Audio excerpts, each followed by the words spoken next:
Hello! So today I'm starting a new vlog, a new read down vlog, and this is another in my nonfiction series that I'm doing.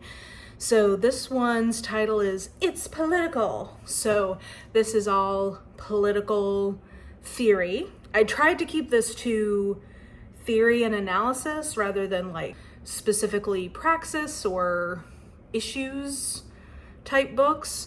There's some that probably could be argued either way, and I may not get to all of these, but as I said last time, in the spirit of informed consent, I'm going to tell you everything that is on the TBR, and so that way you have informed consent if you would like to keep watching about the types of books and conversations that might come up in the course of this video. So, number one, Capitalism and Disability, Selected Writings by Marta Russell. This one, I believe I picked up because I saw a disability activist online talking about this as a seminal text. But yeah, it's interrogating kind of what the disabled person represents in capitalism and what assumptions the state makes about disabled bodies. So, got that. I've got two from Angela Davis. So one is a compilation called They Come in the Morning, Voices of Resistance. It's got contributions from people like James Baldwin, Huey P. Newton, Erica Huggins. It's not only an account of Davis's incarceration and the struggle surrounding it, but also perhaps the most comprehensive and thorough analysis of the prison system in the US. It's basically political theory around incarceration. The other one from her is Women, Race, and Class. If you can't tell from the edition, this is considered to be a classic, as the New York Times says, a historical study of how the three themes of the title became entangled in the growth of American society. There we go. So this is another kind of like modern political philosophy classic.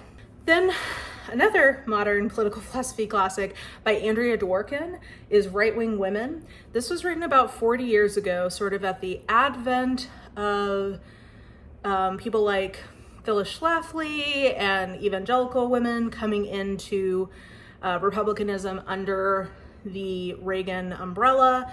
So I believe this is her reflecting on like the psychology and why that was happening in terms of material conditions, philosophically, etc.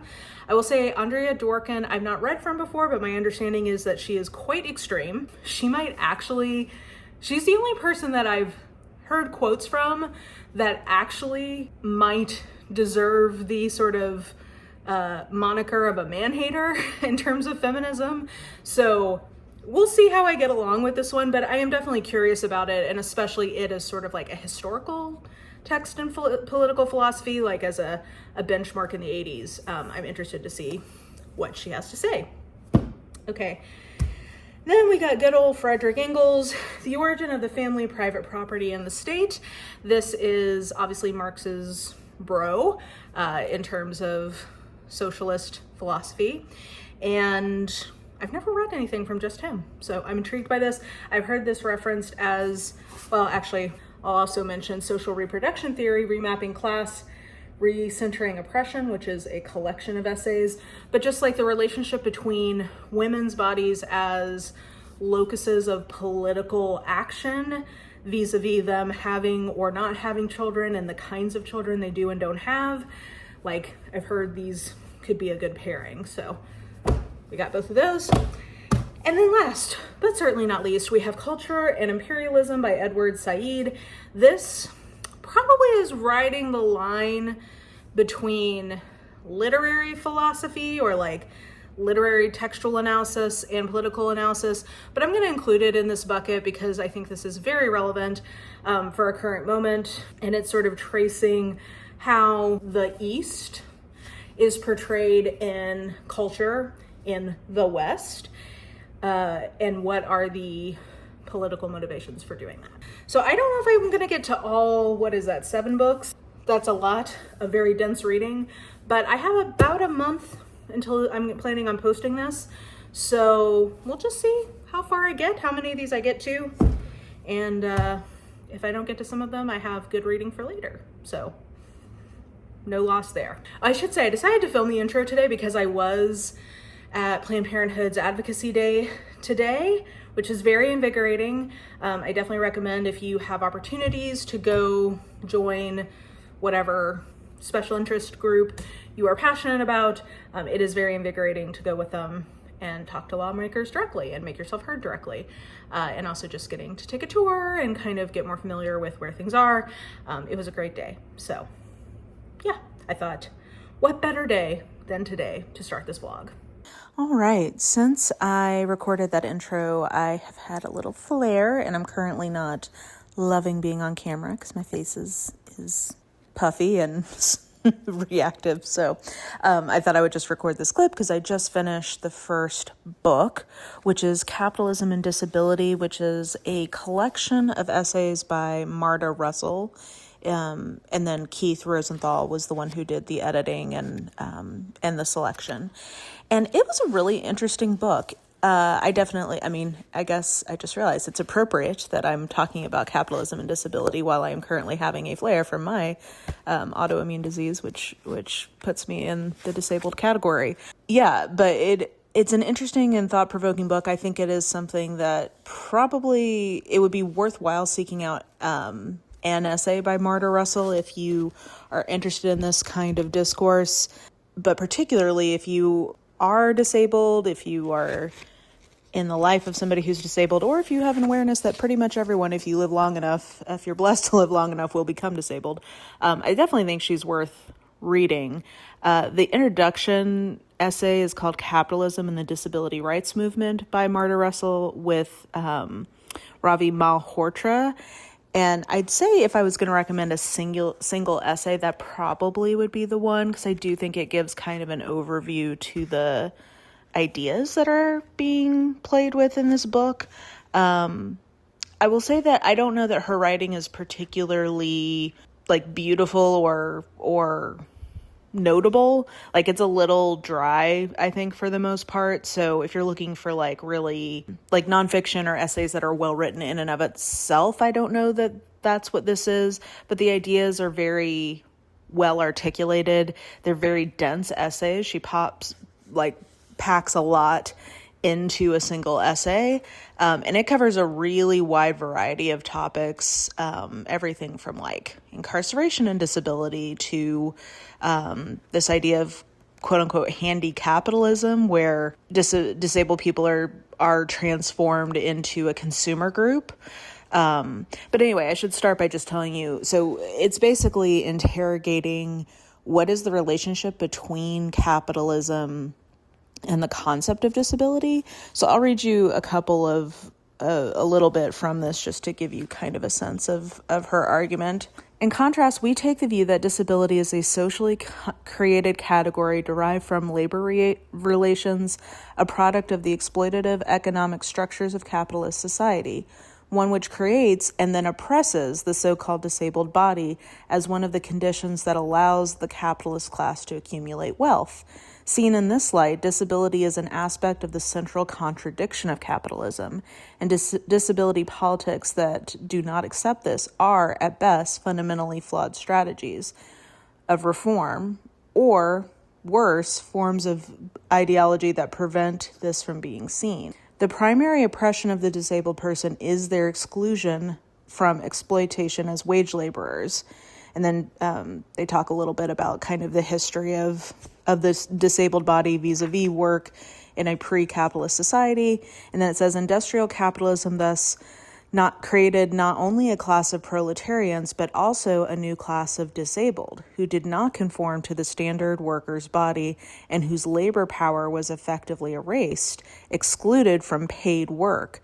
As a result, disabled persons came to be regarded as a social problem, and a justification emerged for segregating them out of mainstream life. I'm trying to see, because I could read you a lot. I underlined a lot in this section, but disability became an important boundary category whereby people were allocated to either work-based or needs-based systems of distribution. The disability category was essential to the development of an exploitable workforce in early capitalism and remains indispensable as an instrument of the state in controlling the labor supply today. So it's talking about kind of how disabled people are a necessary category as part of controlling the labor market. In the US, we have this concept of quote unquote natural unemployment, and this idea that there's no such thing as 0% unemployment. And disabled people are sort of like a natural contributor to that, of keeping employment from being 0%. And then she talks about the disability benefit system thus serves as a socially legitimized means by which the capitalist class can avoid hiring or retaining non-standard workers and can quote unquote morally shift the cost of supporting them onto a poverty-based government programs, thereby perpetuating disabled people's poverty. It also serves another class function. It generates a very realistic fear among workers of becoming disabled. And I'll leave it off there, but I think that gives you a sense of a lot of the ideas that they're playing with in this book. I think making some really interesting connections, or like as I was reading it, I was like, oh man, it totally makes sense.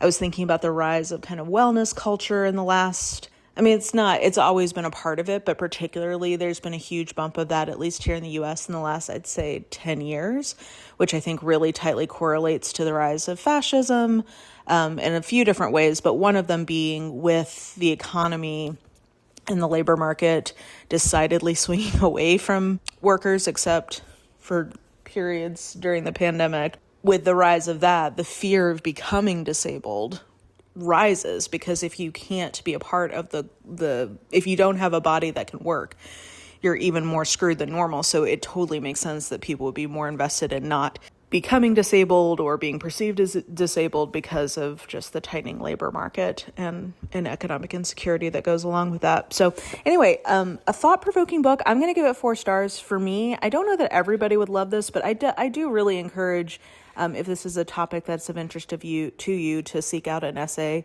from her, because she definitely has some really thought-provoking kind of nuggets. I'd say if I was being objective, this is probably more like a 3.5 star, just because there's a lot of repetition in it. And the editor even mentions that he's tried to edit out some of the repetition. That makes sense. She didn't have like I think she only had one collected book. Most of what she was doing was essays. So it makes sense that there would be repetition, kind of essay over essay that is published separately from each other. But it was definitely a worthwhile read, thought-provoking, and something that, nuanced some of my thinking about my own body, my own choices, in terms of preparing myself to be disabled, to the point that I can't participate in the labor market at a younger age than most people probably will be. Yeah, it was definitely thought-provoking for me. So, enjoyed it.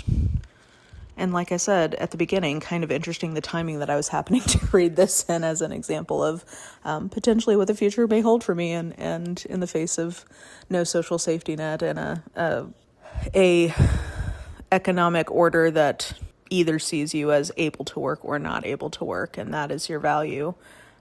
Definitely a thought-provoking and terrifying state of affairs. First book down. I finished another book, The Origin of the Family, Private Property, and the State by Frederick Engels. This was really interesting. I don't really think I can give this a star rating, because as a historical document that is crystallizing thought in a moment of time, this is fascinating and a very enjoyable read.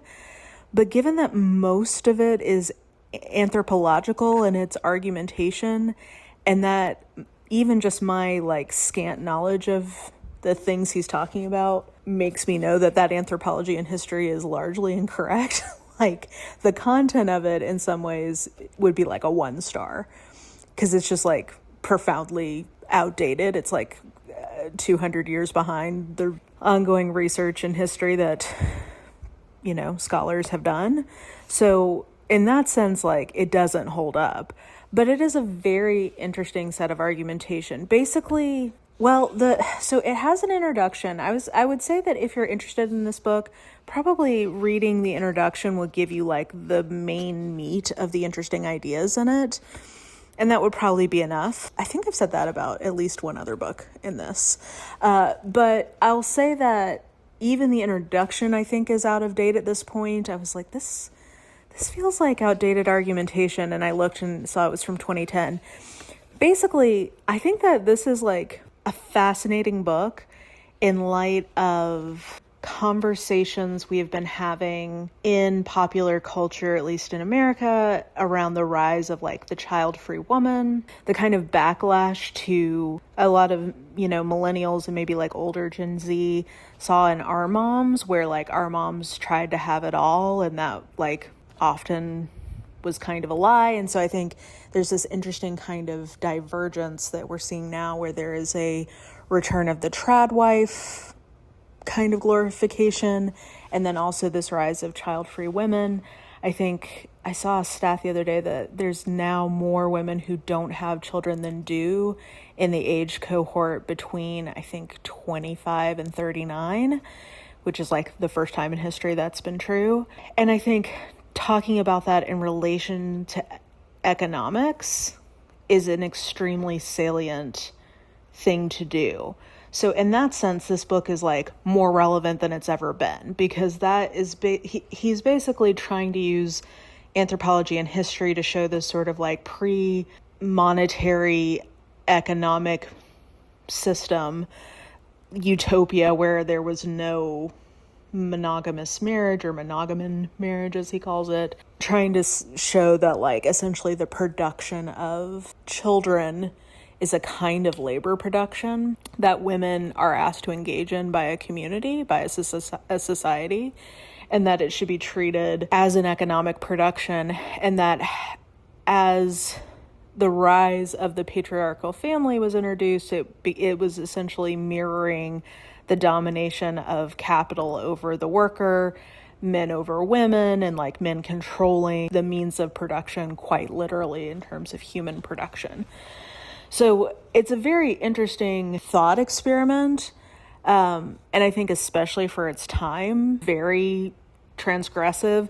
I think that I would say another thing that probably has changed since the introduction was written in 2010 is that there's much more discussion of, and like, at least in some pockets of society in America, acceptance of the idea of like ethical non-monogamy and polyamory and like non-monogamous ways of looking at sex and love.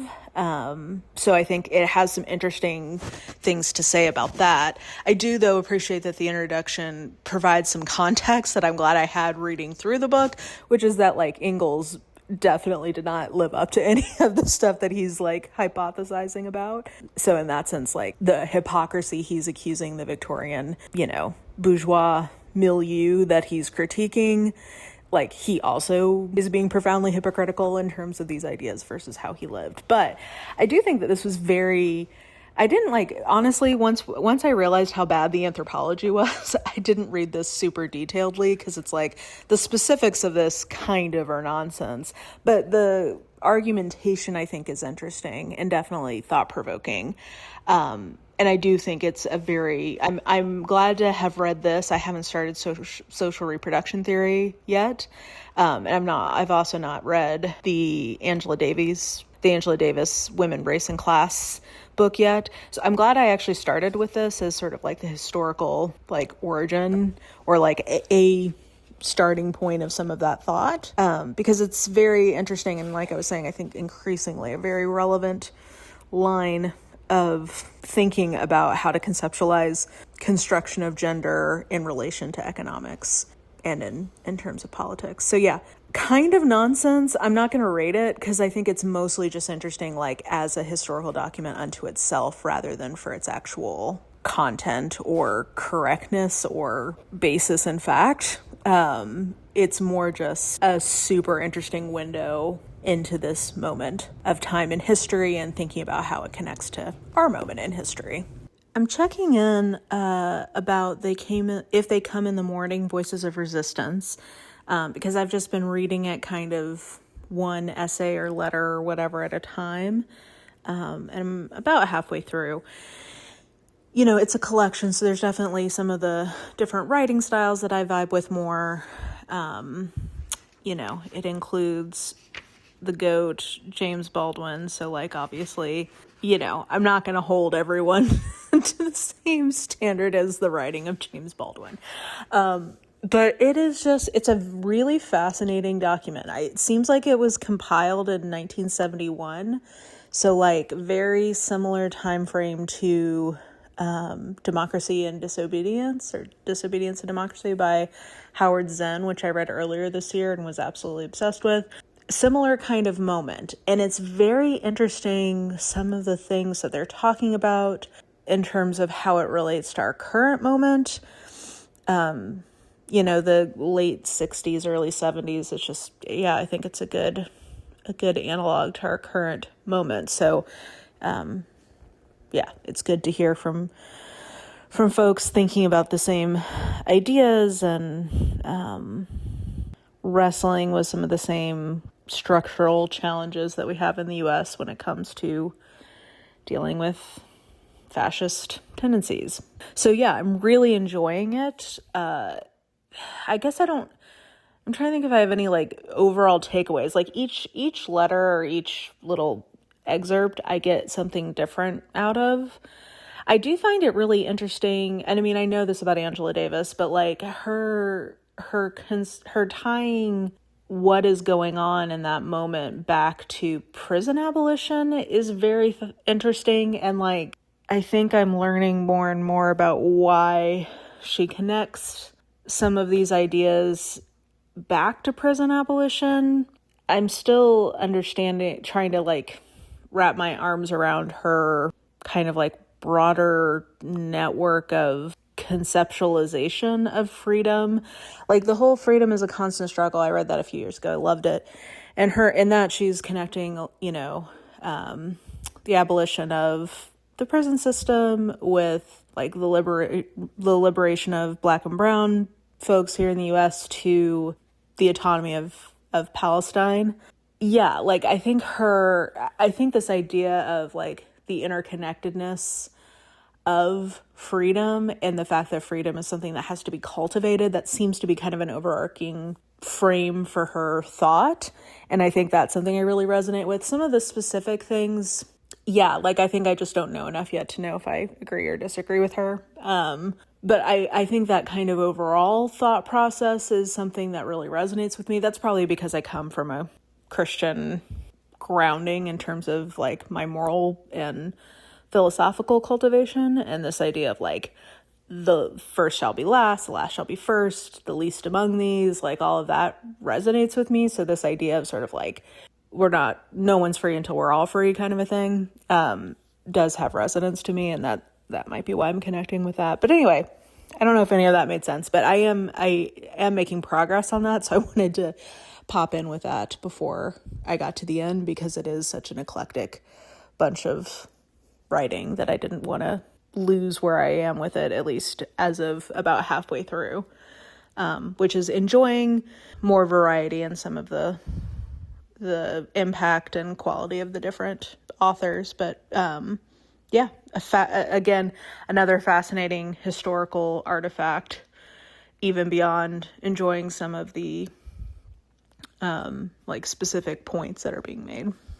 Popping in to say, I started Culture and Imperialism by Said, and I decided that it is more philosophical. It definitely has some political philosophy baked into it based on the introduction, which I read, and it was wonderful. But I think the vibe of its political philosophy is more leaning towards the cultural.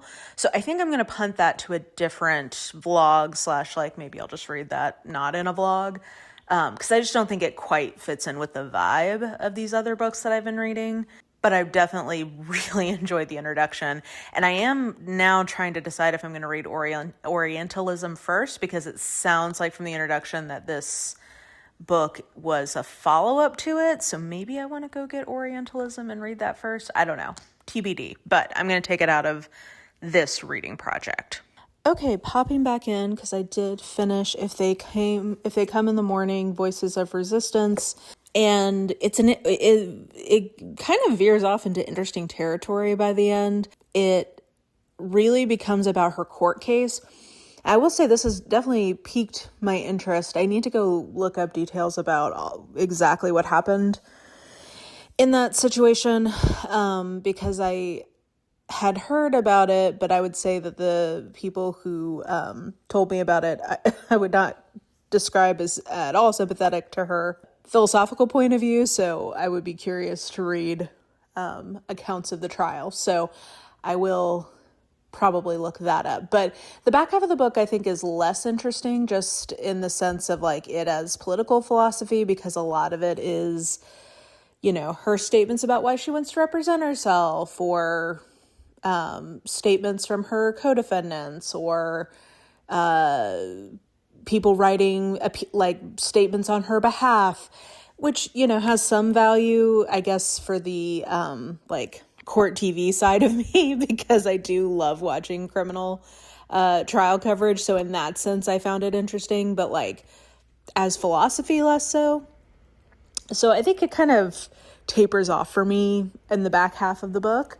But I was reading back through all the things that I had highlighted, and I will say I think what I'm coming away with this from this book with is basically the quote Brian Lee Mulligan has in the first season of Fantasy High, when Bud Cubby is talking about being an anarchist and his contempt for the police. And oh gosh, I'm not going to remember the exact quote. You know what? I'll just insert a clip of him saying it. I don't know what you kids are up to, but I do know one thing.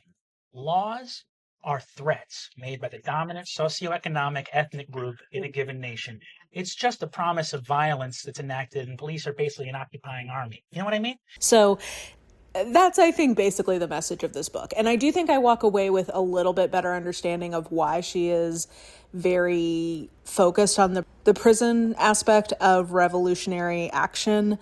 I think it's probably today, I don't know how to say this without sounding stupid, so I guess I'll just say this.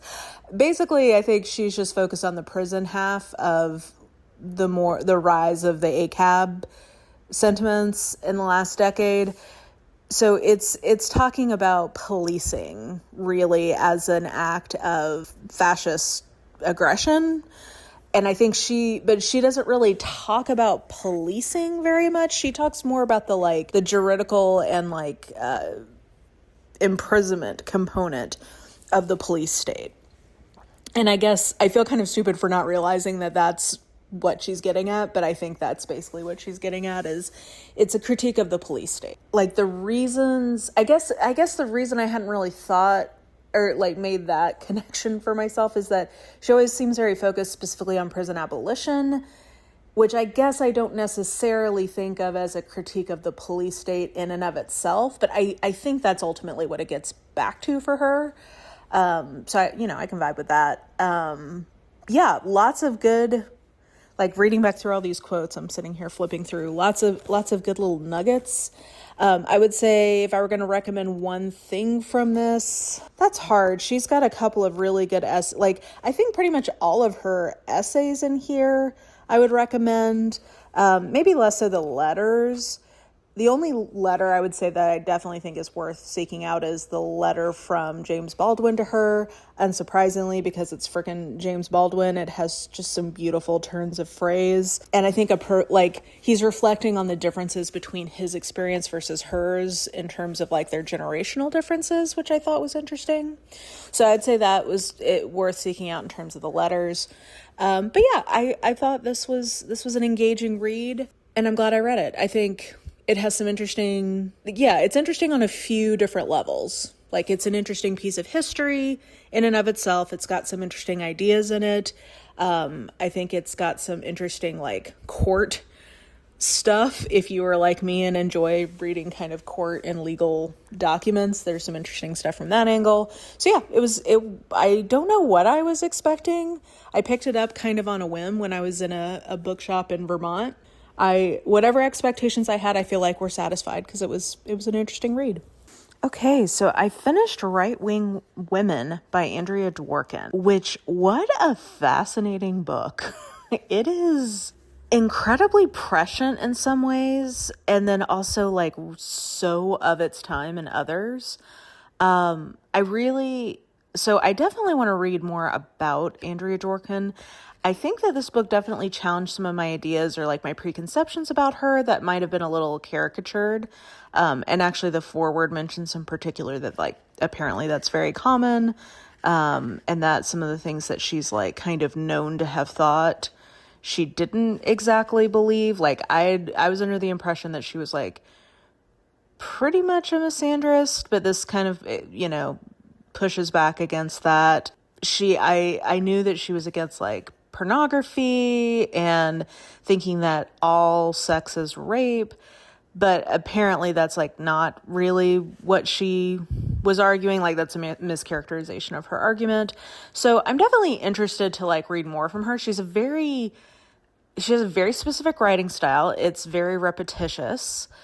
She'll kind of like pick up on a phrase or an idea and then just sort of monomically repeat that to like build out her point, which it's an interesting rhetorical device. And I think that she may be a better diagnostician than she is a prognosticator, because I think some of her assessment of why right-wing women do what they do is very spot on and very aligned to my experience as a woman in the Bible, like who grew up in fundamentalism and in the Bible Belt in the American South. Like, I think a lot of that is really spot on.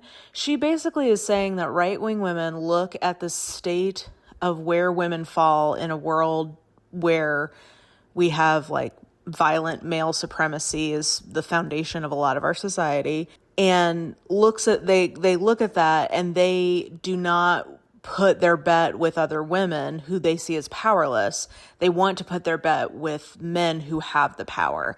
And this idea that if they can get into a marriage and like tame and try to manage this one man, even if he's bad to her, even if he like abuses her or assaults her or forces her into a life that she doesn't necessarily love, it's better to do that than to be at the unknown whims of any number of other men, which I think that there's a lot of there.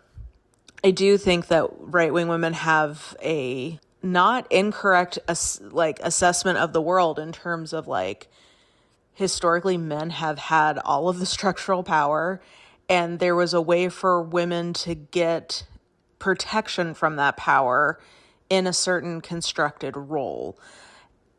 Now, where I obviously disagree is that it's a constructed role that emerged and as it currently exists in the 19th century, and it required a number of trade-offs for like middle-class white women that are just like unacceptable trade-offs, both as women, but then also just like as people in the world, particularly with relation to non-white women or poorer women than because mostly this is a middle-class construction.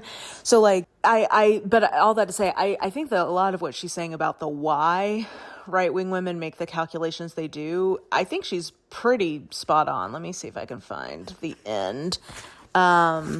She says, facing the true nature of male power over women also means that one must destroy that power or accommodate to it. Feminists, from a base of powerlessness, want to destroy that power. Right-wing women, from a base of powerlessness, the same base, accommodate to that power because, quite simply, they see no way out from under. Those with power will not help. Those who are powerless, like themselves, arguably cannot. So then she goes on to say like that feminists have to face real questions. Can a political movement rooted in a closed system of subordination with no political support among power-based political movements break that closed system apart? Or will the anti-feminism of those whose politics are rooted in sex, class, power, and privilege always destroy movements for the liberation of women? Or are right-wing women essentially right that it's indestructible? I think that's pretty much what the whole book kind of comes down to. There's a lot of meandering in here, and I think there's a lot of like stuff that takes away from her argument, and I think undermines her as a prognosticator. I also think that she seems to be defining, I should just have book club with somebody about this. There's a lot to think about in this, but I do think that she makes a mistake in essentially defining women's like womanhood in terms of suffering, which I have a fundamental problem with. For one, I think I just think it's a negative construction of what is, in my opinion, a beautiful thing, which is being a woman. Like I have gender euphoria. I love being a woman, and I don't, I've had bad or violent things that have happened to me, but because of my gender, but I don't think that defines what it means to have that gender identity. So I think she has a kind of a negative construction of what womanhood means. I also think that it opens up the door to sort of more of a turfy path where like you're defining womanhood by like the ability to suffer from men as a girl, like to have reproductive based suffering like menstruation and endometriosis or pregnancy, like all those things. I just think that it could, like, I think her kind of conception of womanhood, at least as it's outlined in this particular work, is not how I personally would want to conceive of womanhood. And also I think opens some doors to areas that I don't support. And then there's a lot of stuff in here about like queerness and race that like have some interesting parallels, but like, I don't know that this is like the intersectional ideal here. Like I don't think I'm in a position to assess how much of that is like of its time versus just her. But yeah, I don't know. So that like, I don't really know what to rate this. I thought this was very interesting. I definitely made a lot of notes and stuff about it. And like I said, I probably should just find someone to have a book club with this because there's like a lot packed in here. So I don't really know what to rate this. I guess I just won't. But it definitely is very thought-provoking, and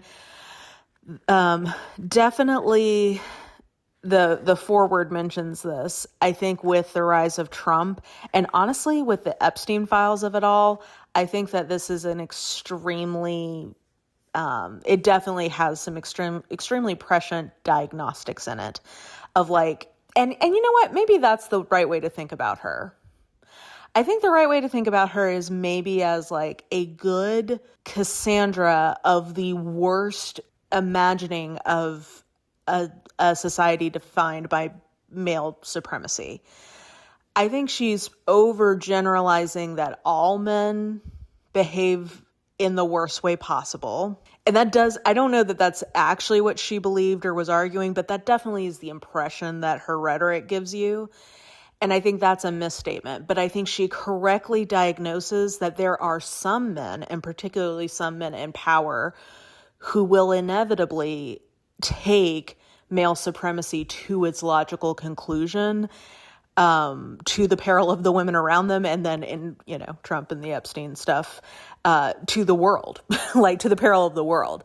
And that she sees that male supremacy as having a real and present danger and urgency to it, that she uses pretty extreme rhetoric to communicate. Maybe that, so yeah, I think I've talked myself to kind of my feelings about her of like, I don't know that she's like right in all of her specifics, but I do think she had a clear-eyedness about what the worst case scenario of some of these intrinsic gender-based political structures, where they lead to. So yeah, super interesting book. And I don't know, I don't know if I want to read a whole other book from her, but I think I would be interested in maybe some more like of her best essays kind of a thing, like maybe reading some of those, because yeah, very, very thought-provoking stuff. Okay, I think I'm going to try to read at least one or two more books. We'll see how we do. Guess who's back again. My face is back. Tell a friend. Okay. I am still puffy. I have put makeup on to hopefully make it not so obvious, but maybe I'll just go like this. Okay. But I feel like I'm much better than I was, enough that I'm willing to put my face on camera. So I did finish Women, Race, and Class by Angela Y. Davis. This was really, it wasn't really what I was expecting. Much more history than philosophy, I would say. I was expecting like arguments about the connections between women, race, and class, but really what I would argue this is a it never, I don't believe ever uses the word intersectional, but it is a foundational intersectional text exposing the profound whiteness, middle classness of feminist movements in the US. And it starts with position of Black enslaved women and the paradoxes that their existence proved to a nascent feminist movement in the US, because the feminist movement was so rooted in the sort of angel in the house. I think it's Davidoff and Hall who have the kind of, landmark study of this. This came out, I think, in the early 80s, so this would have come out after that study, I believe, or around the same time. But this kind of emerging scholarship that saw the middle of the 19th century as a time where that women's respectability is very tied up in their ability to be perceived as housewife and mother, who has unsoiled hands for work and whose virtue is, put upon by her husband occasionally, but really she's too pure for this world, and he, sires his children on her and then has sex workers on the side to satisfy his male lust. Like, all of that is very challenged in the body and the lived experience of Black enslaved women. And that's really what she's exploring, because these are women who are doing the same hard physical labor as men. These are women who are the victims of assault that allows that lily white purity from the woman of the house, and not just as a outlet for their male owner's sexuality, but also as a force for domination. And then they are enslaved. So they are by definition the bottom of the social caste. So I think she ties all of that together really nicely and in the first chapter, and then shows how that trickles down through, the feminist movement as it continues through to the 80s. Definitely gave me more respect for the Grimke sisters, because when I was taught about the Grimke sisters, I was under the impression that they were just sort of like a little more radical, whatever, but like, no, they were based. But also, like, it really, the Ain't I a Woman speech by Sojourner Truth, like, is just beautiful and powerful. Like, I don't see how you couldn't be moved by that. But in the way she sets up the context for that before it comes into the story, it like really frames why that speech is so powerful, because it is crystallizing these contradictions.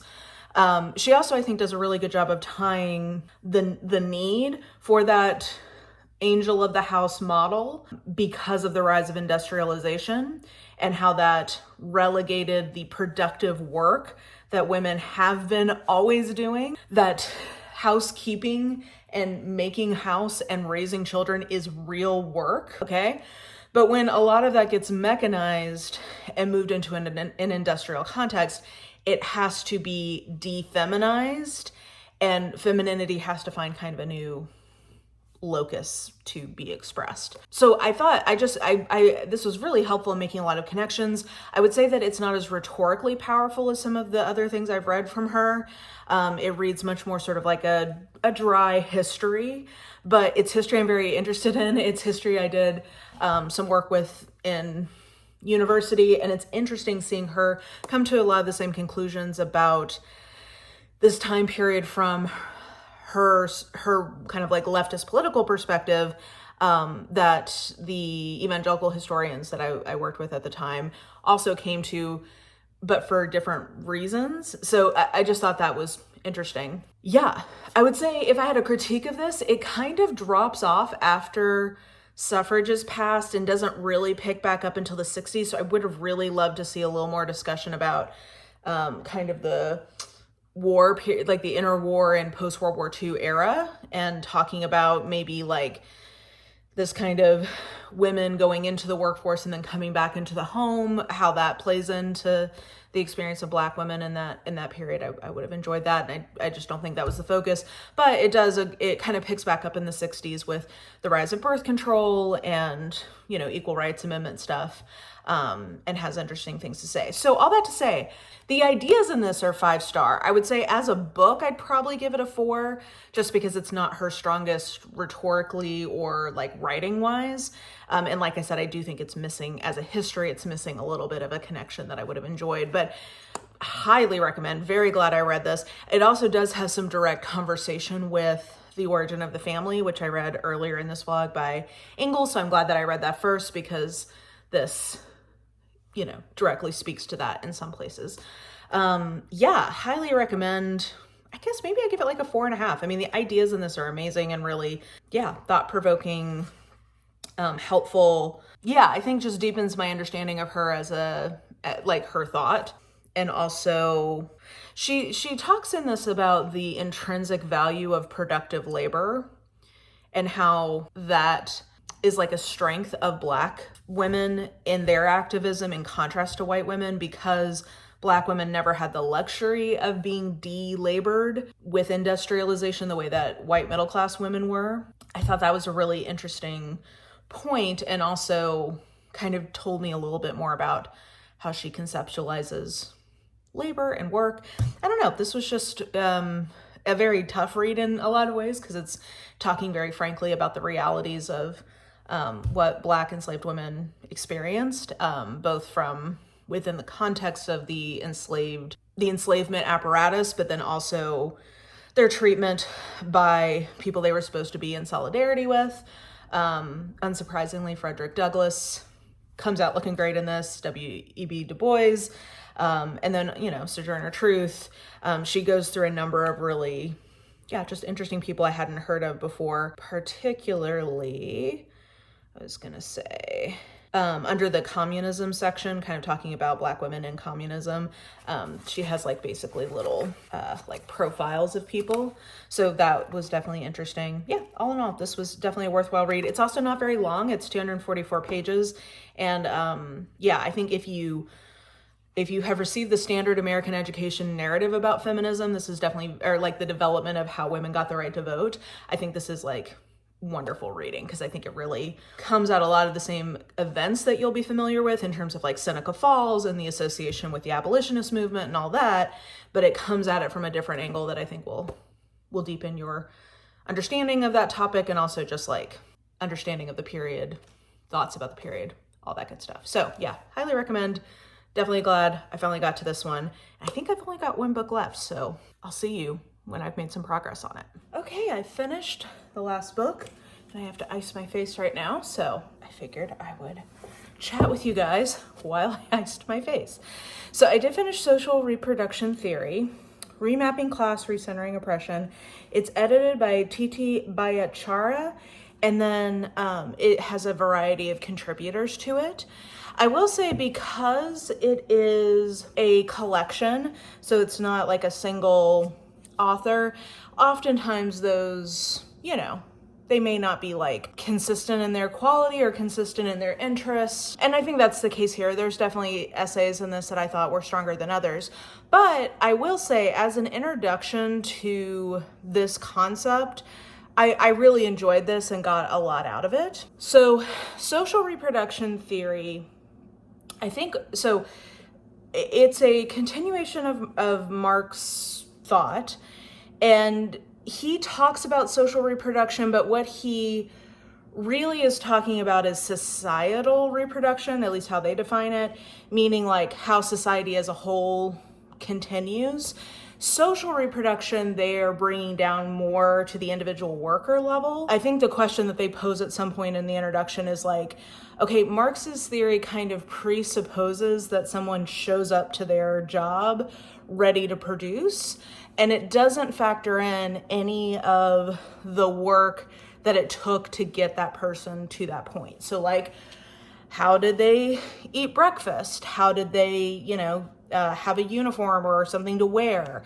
How did they physically get to the plant? So social reproduction theory is talking about all of the work that is not direct production, but is required to produce, is a prerequisite to more formalized production, I guess, which basically in the world as it currently stands is often thought of as women's work. It's very gendered. I would say, like I said, there's unevenness in this. I would give this probably a 3.5 overall, but I would say the introduction is definitely, the foreword and introduction are worth reading as just sort of centering things. So the foreword is by Lisa Vogel, who it seems like is sort of like a pioneering thinker in this. I think she wrote kind of the big text about this in the 80s. And then Bhattacharya she writes the introduction. So both of those two I think are definitely worth reading, because I think they do a good job of kind of like setting what the project of this collection is. And then there is an essay in this called, well, I liked Crisis of Care because I like several of the essays. Crisis of Care is basically arguing like capitalism inevitably will, because it places zero value on social reproduction, it only values production, it inevitably leads to issues with people having caretakers available and with people wanting to bring the next generation of workers into the world because they have no support to do that. Without Reserves is by Salar Mohandesi and Emma Tatelman, and I would really recommend this essay because it is essentially tracing the history of how social reproduction was viewed from like the immediate pre-industrial context through industrialization and through to today. And I thought that was like the most helpful to me as somebody new to this kind of line of thinking. But in general, I thought this was like very interesting.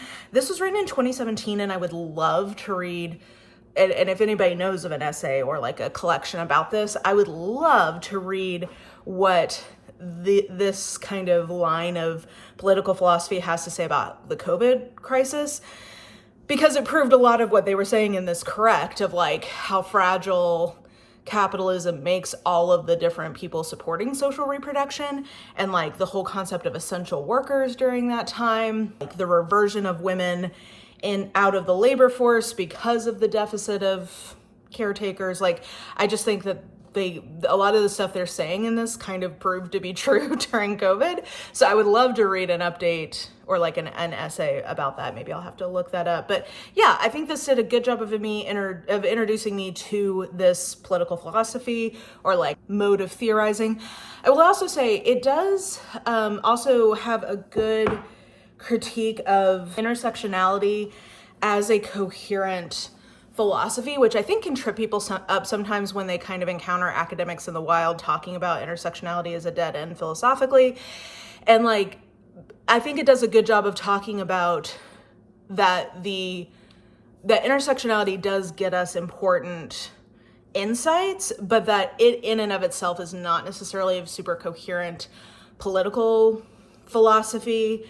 And essentially like it's a good tool in the tool bag, but like it just has limitations in terms of like its coherency writ large, which I think is helpful if you've ever seen that and been like, why does somebody not like intersectionality? They probably do like it in terms of like, it's a valuable tool, but they just probably have critiques of it in terms of like being a definitive philosophy.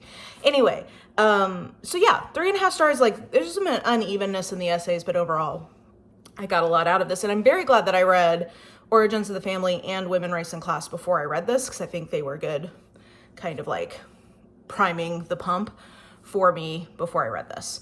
So yeah, I would say overall, I got a lot out of pretty much all these books.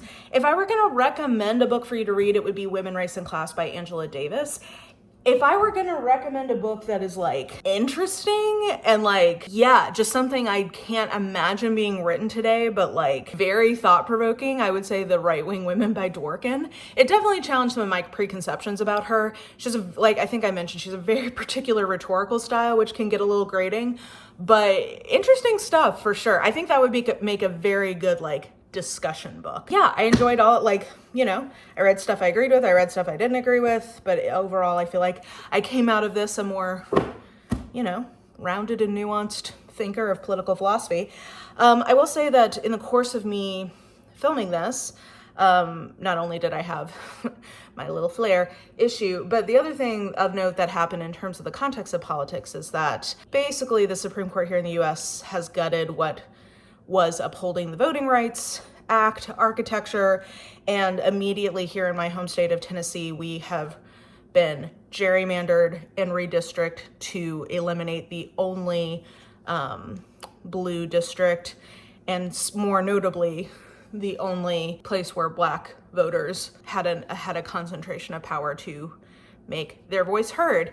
And even more troubling, it's in a district that has been, well, one, targeted a lot by ICE, and two, has a bunch of data center stuff happening from Musk, and there are a ton of environmental implications for that community that they desperately need representation in this moment for. So that's really upsetting. I've been participating as I can. I've signed up for the next few months for different registration to vote events to help people make sure they're registered. But I just want to remind everyone, or like, I guess I'm reminding myself, like, this stuff is interesting to think about, but it only means anything if you actually do something with it, or actually like all this stuff has real life implications for people. So yeah, I think it's important. You know, we live in an age of 10-second videos. We also have, at least in the US, is like our legacy media has been pretty gutted and pretty captured by a specific oligarchy with a specific agenda, and that continues more and more. So it is really important, I think, to invest in deep thinking, reclaiming your attention a little bit, and rejecting the kind of anti-intellectualism that I definitely think is prevalent. That probably goes without saying here in the booktube community, but just like, I think that reading right now is in and of itself a political act, and then specifically trying to read long form, more challenging work, I think is a really good, I've been finding I'm much more hopeful this year with that combination of like deep thinking plus action equals better mental state for me. So even aside from like theoretically thinking that's a good thing to do, I am finding that mentally that has been a good combo for me. So just something for you to consider. Okay, I think this video is gonna be super long because all these are books that I had, thoughts about and stuff to tell you. So I probably should wrap it up here. Thank you for watching. And as you can see, I'm on the mend, so hopefully there'll be a few more videos coming out soon. But in the meantime, please take care of yourself. Don't check out, check in. And yeah, hit the bell. Oh, also, by the way, housekeeping note, because I think there's new people here. I pretty much always have the books that I'm talking about linked in the description box below. So even if you don't want to use the links because they are affiliate, they are listed with the author below. So I've gotten some comments of people being like, I like it when you hold up the book longer because I can write down the information, which that's fine. I hear that. The other piece though is that it's not very natural for me to just stand like this. So if you want to know what books I'm talking about, I do really do my very best to remember to put the list in the description. So housekeeping there. Anyway, who even knows where I'm at in my TBR read down? I think I'm negative. This vlog has been going for quite a while, but I'll put the stats after this. And other than that, take care of yourself and we'll talk soon. Bye.